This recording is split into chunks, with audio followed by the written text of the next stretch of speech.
ایسا ہوا ہے کہ جہاں جہاں اللہ کے رسول بھیجے گئے، جن بستیوں میں بھیجے گئی، اور ان کی حجت تمام ہو جانے کے بعد میں بھی جن لوگوں نے نبیوں کا انکار کیا، اللہ تعالیٰ نے اس پوری بستی کو جو ہے وہ تباہ اور برباد کر دیا۔ اس میں قوم عاد، قوم سمود، قوم لوط، یہ تمام قومیں آتی ہے۔ تو اگر ہم مخاطبین اول کے لحاظ سے ہم دیکھیں کہ یخسف بکم الارض جو اللہ تعالیٰ بات کرتا ہے، تو یہ تمام قوموں کی تاریخ قریش مکہ کو معلوم تھی کہ کس طریقے سے قوم لوط کو تباہ کیا گیا، کس طریقے سے ان کو دھسا دیا گیا۔ حضرت موسیٰ علیہ السلام اور قارون کی تاریخ ان کو معلوم تھی کہ قارون کو اس کے خزانوں کے ساتھ میں اللہ تعالیٰ نے زمین میں دھسا دیا۔ اور ایک بہت اہم بات، یہ نقطہ جو میں ناظرین کے سامنے رکھنا چاہوں گا، کہ جو زمین اللہ تعالیٰ کی اتنی مطیع و فرما بردار ہے، تو اللہ تعالیٰ اسے جب جو کرنے کے لیے کہے گا وہ کرے گی۔ اور قرآن مجید میں خود کہا ہے وَأَذِنَتْ لِرَبِّهَا وَحُقَّتْ، کہ زمین ویسے ہی کرے گی کیونکہ اس کا حق ہے کہ وہ اللہ تعالیٰ کے حکم کو مانے۔ یہ بندہ ہی ہے، انسان ہی ہے جو اللہ تعالیٰ کے حکم کو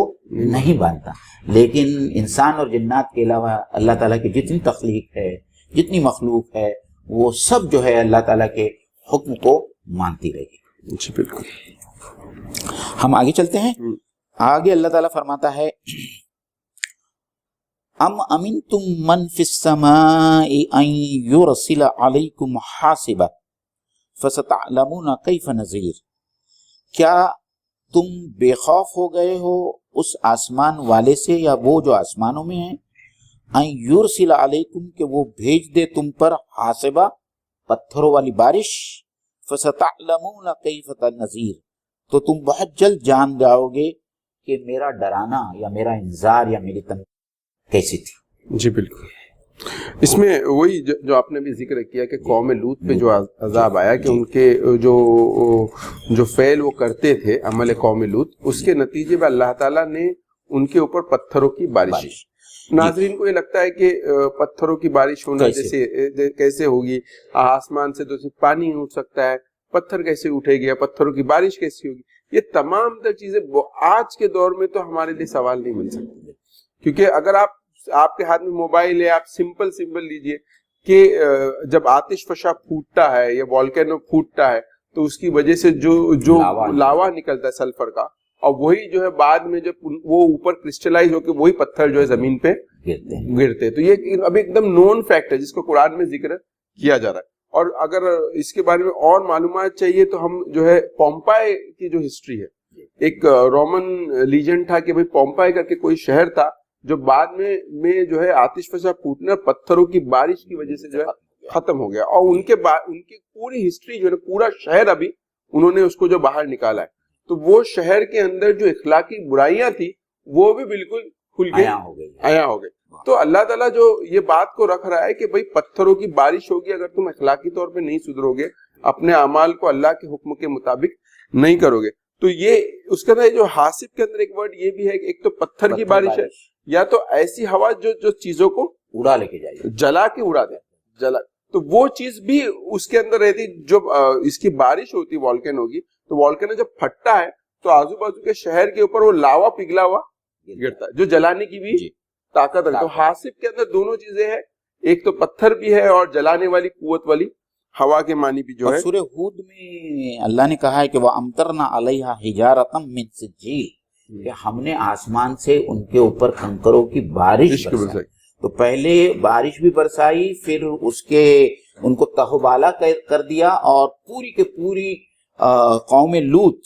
آج بھی جو ہے ان کا مسکن جس کو ہم بحر مردار کہتے ہیں، ڈیڈ سی کہتے ہیں، میرا وہاں جانے کا اتفاق ہوا ہے، اس پورے جھیل کے نیچے جو ہے قوم لوط کی بستی جو ہے وہ تباہ کر کے رکھ دی گئی۔ اور آپ نے بہت اچھا نقطہ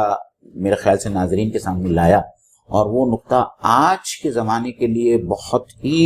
اپلیکیبل اور بہت ہی مناسب ہے کہ قوم لوط کو صرف اس لیے تباہ کیا گیا کہ وہ اخلاقی گراوٹ کے اس انتہا پر پہنچ گئے تھے کہ اس کے بعد مطلب منع کرنے کے بعد میں حضرت لوط علیہ السلام کے بارہا منع کرنے کے باوجود جو ہے وہ اس فعل سے، ہم جنسی کے فعل سے، ہوموسیکشوالٹی سے جو وہ باز نہیں آئے، اور اسی وجہ سے مطلب جو لوگ کہتے ہیں نا ان کو یہ قوم لوط کی جو پوری تاریخ ہے اس تاریخ سے یہ سبق لینا چاہیے کہ جب اخلاقی گراوٹ بہت انتہا پر پہنچ جاتی ہے تو پھر اللہ کے عذاب کا انتظار کرو، اور عین ممکن ہے کہ اللہ تعالیٰ عذاب دے. ہو سکتا ہے کہ اس عذاب کا فارم کوئی اور ہو. ریسنٹ میں عذاب کے تعلق سے بات کہ جو ہم لوگ نے 2007 میں سونامی دیکھی،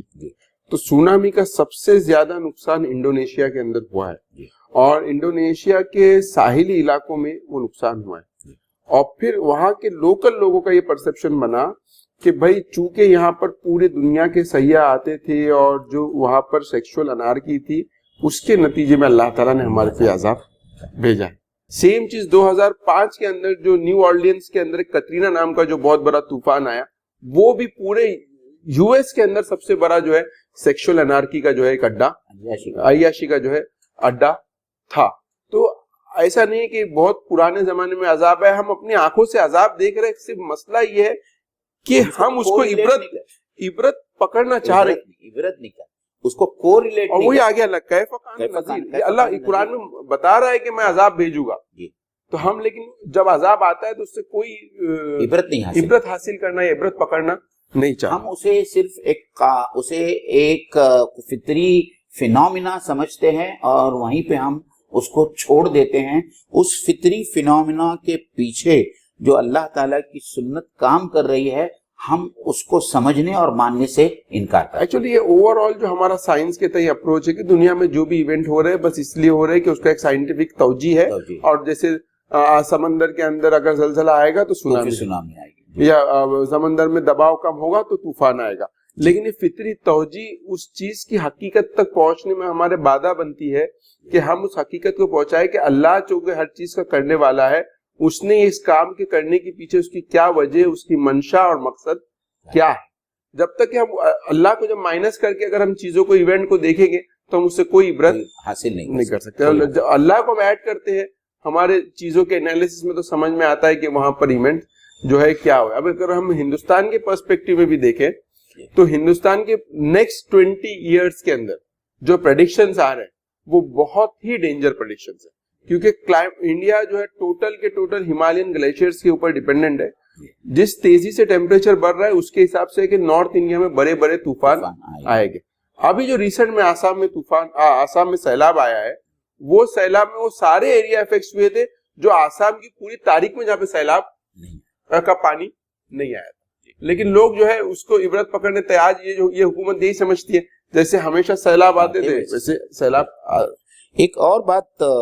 فرقان بھائی، نذیر سے متعلق کچھ مفسرین نے یہ لکھے کہ نذیر کو اس میں صفت کے طور میں بھی استعمال کیا جاتا ہے، جیسا کہ ہم لوگوں نے کہا کہ اللہ تعالیٰ کی طرف سے یہ وارننگ ہے، اور اللہ تعالیٰ ان سے پوچھ رہا ہے کہ تم کو بہت جلد معلوم ہوگا کہ میری وارننگ کتنی صحیح تھی. لیکن نذیر کو اللہ کے رسول، جو بھی رسول بھیجے جاتے ہیں، قرآن مجید خود کہتا ہے کہ ہم اپنے رسولوں کو نذیر اور بشیر بنا کر بھیجتے ہیں. تو وہاں پہ جو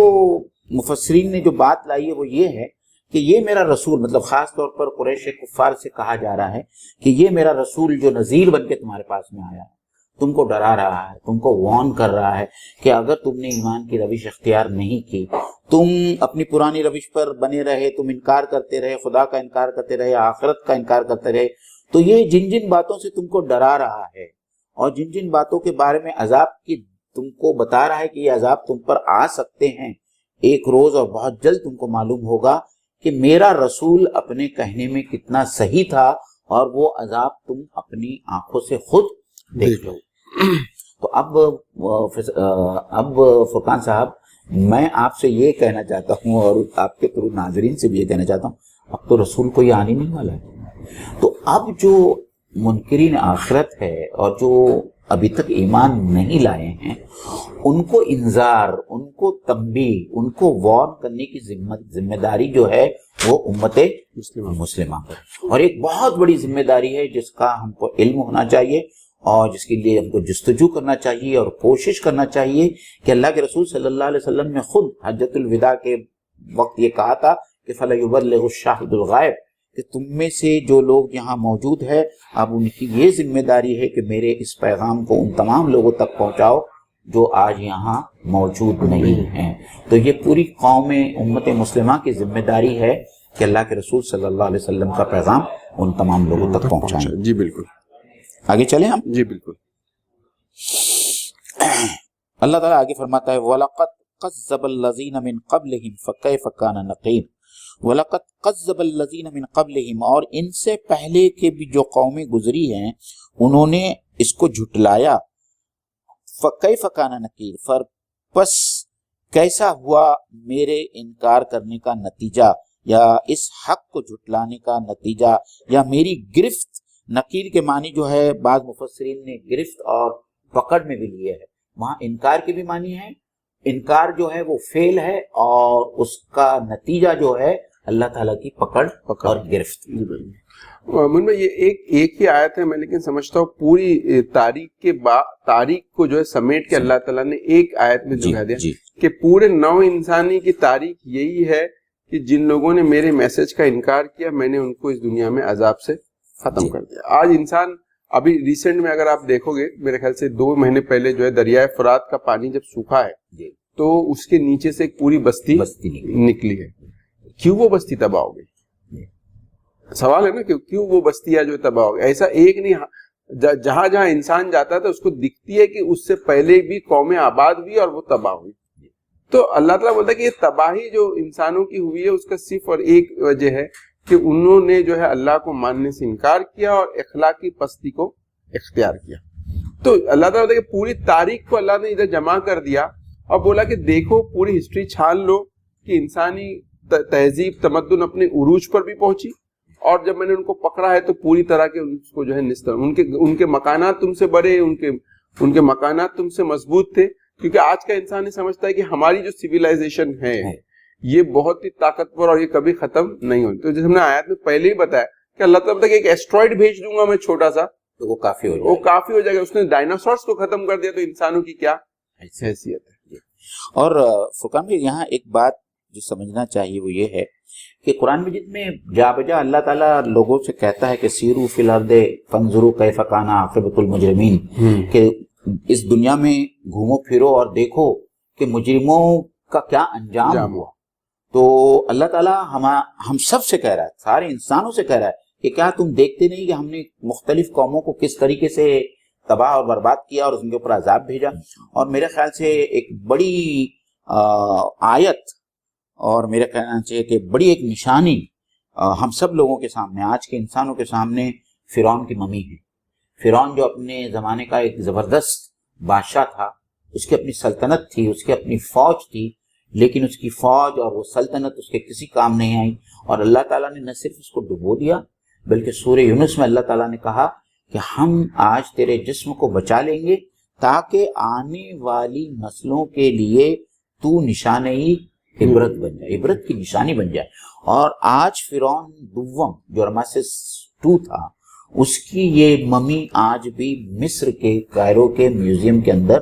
موجود ہے اور ہر کوئی جا کر اس کو دیکھ سکتا ہے اور عبرت حاصل کر سکتا ہے. تو قرآن مجید جا بجا لوگوں کو مخاطب ہو کر اللہ تعالیٰ لوگوں سے کہتا ہے کہ تم ان تمام واقعات سے، تمام جو ہسٹوریکل ایونٹس ہوئے ہیں، اس سے عبرت. اور اس میں ایک دوسرا پہلو بحیثیت مسلمان اور جو اسٹوڈنٹس اس پروگرام کو سن رہے ہوں گے ان کے لیے بھی ہے کہ ہم یہ سوچے کہ اگر ہم کو قرآن کا اسٹوڈنٹ بننا ہے تو قرآن ہم کو اس بات کی تعلیم دے رہا ہے. پہلے جیسے بات ہے کہ ہم ایسٹرولوجی کی اسٹڈی کریں،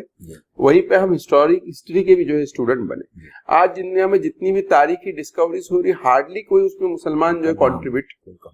تو اگر ہمارے لوگ اس میں آئیں گے نہیں، ایمان والے اس تاریخ کا مطالعہ نہیں کریں گے تو کیسے ممکن ہے کہ وہ اخلاقی پستی کے جو ایسپیکٹس ہے اس کو تاریخ کے پیرائے میں بیان کریں. میں اس حیثیت سے بول رہا ہوں کہ جہاں پر فار ایگزامپل لیجیے ڈاکیومنٹریز لیجیے پومپائی کے بارے میں. پومپائی میں بتایا جا رہا ہے کہ وہاں پر کس طرح کی جنسی بیرا روی ہوتی تھی، لیکن اس کے نتیجے میں جو ظلم سوسائٹی میں پیدا ہو رہا تھا اور اس کے نتیجے میں جو انارکی پیدا ہو رہی تھی اس کے بارے میں وہ ہسٹورین کوئی بات نہیں کر. کیوں نہیں کر رہے؟ کیونکہ وہ ایمان والے نہیں. لیکن یہی ایسپیکٹس یہ ہے کہ اس میں کئی سارے ایویڈنس ہو گئے جو ان کے اخلاقی زوال کو بھی ظاہر کر دے، لیکن اب ان کو اسٹڈی کرنے والا کوئی نہیں.